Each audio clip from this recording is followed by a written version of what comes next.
दरवाज़ा आधा खुला था। कमरे में हल्की पीली रोशनी जल रही थी। मोबाइल स्क्रीन बार बार चमक रही थी, लेकिन सामने बैठा इंसान एक ही बात दोहरा रहा था, मैं न मानूंगा और न समझूंगा। और यहीं से कहानी शुरू होती है, क्योंकि जब कोई इंसान न मानने और न समझने की जिद पर उतर आता है, तब रिश्ते की सबसे खतरनाक दरार पैदा होती है। उस रात भी कुछ ऐसा ही हुआ। शब्द कम थे, लेकिन अहंकार बहुत ऊंचा था। सामने बैठी आंखों में आंसू थे, लेकिन सामने बैठे दिल में बस अपनी बात मनवाने की आग थी। और यही आग धीरे धीरे उस रिश्ते को जलाने लगी जिसे दोनों ने कभी मिलकर सींचा था। शुरुआत छोटी छोटी बातों से हुई थी, मैसेज का लेट रिप्लाई, कॉल का कट जाना, बातों का टालना, पर असली तूफान तब आया जब हर सवाल के जवाब में बस एक दीवार खड़ी हो गई। मुझे फर्क नहीं पड़ता, मैं ऐसा ही हूं, तुम चाहो तो चली जाओ। ना मानना सिर्फ जिद नहीं था, वो एक पावर गेम बन चुका था, जहां एक इंसान सोच रहा था कि अगर वो झुकेगा नहीं तो जीत जाएगा। लेकिन उसे ये समझ नहीं आया कि रिश्ते में जीतने वाला भी हारता है अगर सामने वाला टूट जाए। धीरे धीरे सन्नाटा बढ़ता गया, बातें कम होती गईं, और एक दिन ऐसा आया जब सामने वाले ने भी चुप रहना सीख लिया।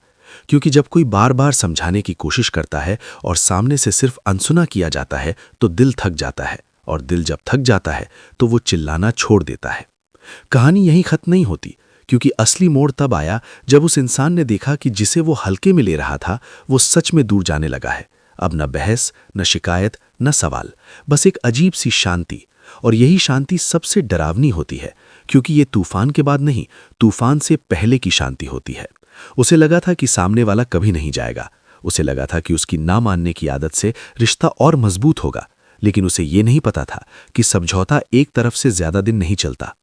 एक दिन अचानक फोन साइलेंट था, चैट में लास्ट सीन पुराना था और दिल में बेचैनी नई। तब उसे एहसास हुआ कि जो हमेशा मनाने आता था वो इस बार नहीं आया। उसने पहली बार खुद से पूछा, क्या सच में मैं सही था? क्या हर बार मेरा ना मानना जरूरी था? क्या हर बार अपनी बात पर अड़े रहना ही इज्जत है? और यहीं कहानी पलटी, क्योंकि उसे समझ आने लगा कि ना समझना भी एक गलती होती है। रिश्ते में हर बार जीतना जरूरी नहीं, कभी कभी सुनना ज्यादा जरूरी होता है। और जो इंसान सुनना नहीं सीखता वो खोना जरूर सीखता है। उसने कोशिश की बात करने की, लेकिन इस बार जवाब छोटा था, सधा हुआ था और साफ था। अब समझाने की ताकत नहीं बची। ये लाइन किसी भी रिश्ते का आखिरी सिग्नल होती है, क्योंकि जब इंसान समझाना छोड़ देता है तो वो रिश्ता भी छोड़ देता है।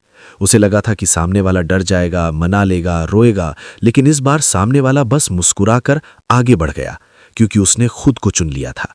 और यही इस कहानी का असली सबक है।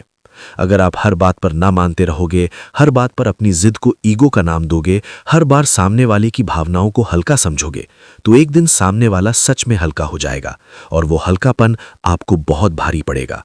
रिश्ते बहस से नहीं, बैलेंस से चलते हैं, और बैलेंस तब बनता है जब दोनों कभी कभी झुकते हैं, कभी कभी मानते हैं, कभी कभी समझते हैं। जो इंसान हर बार कहता है मैं ऐसा ही हूं, वो दरअसल ये कह रहा होता है कि मैं बदलना नहीं चाहता। लेकिन सच ये है कि बदलना कमजोरी नहीं, समझदारी है। कहानी का आखिरी सीन किसी फिल्म जैसा नहीं था, न कोई ड्रामेटिक म्यूजिक, न कोई जोरदार डायलॉग, बस एक चुप्पी, एक दूरी और एक एहसास कि काश थोड़ा सा मान लिया होता, काश थोड़ा सा समझ लिया होता। इसलिए अगर आपकी जिंदगी में भी कोई ऐसा रिश्ता है जहां आप हर बार अपनी बात पर अड़े रहते हो, हर बार सामने वाले की बात काट देते हो, हर बार ना मानना अपनी ताकत समझते हो, तो आज ही रुककर सोचो कि आप सच में जीत रहे हो या धीरे धीरे हार रहे हो। क्योंकि रिश्ते में सबसे बड़ी ताकत ये नहीं कि आप कितने मजबूत हो, बल्कि ये है कि आप कितने समझदार हो। अगर आपको ये कहानी कहीं ना कहीं अपनी लगी, अगर आपने भी कभी जिद में आकर किसी अपने को दूर किया है, तो कमेंट में लिखो मैं समझूंगा, ताकि ये शब्द सिर्फ स्क्रीन पर नहीं, आपकी जिंदगी में भी उतरे।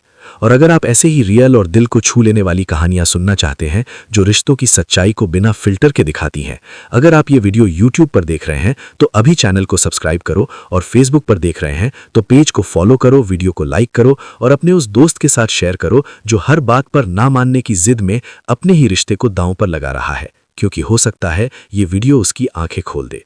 और याद रखो, रिश्ते में कभी कभी हार जाना ही सबसे बड़ी जीत होती है।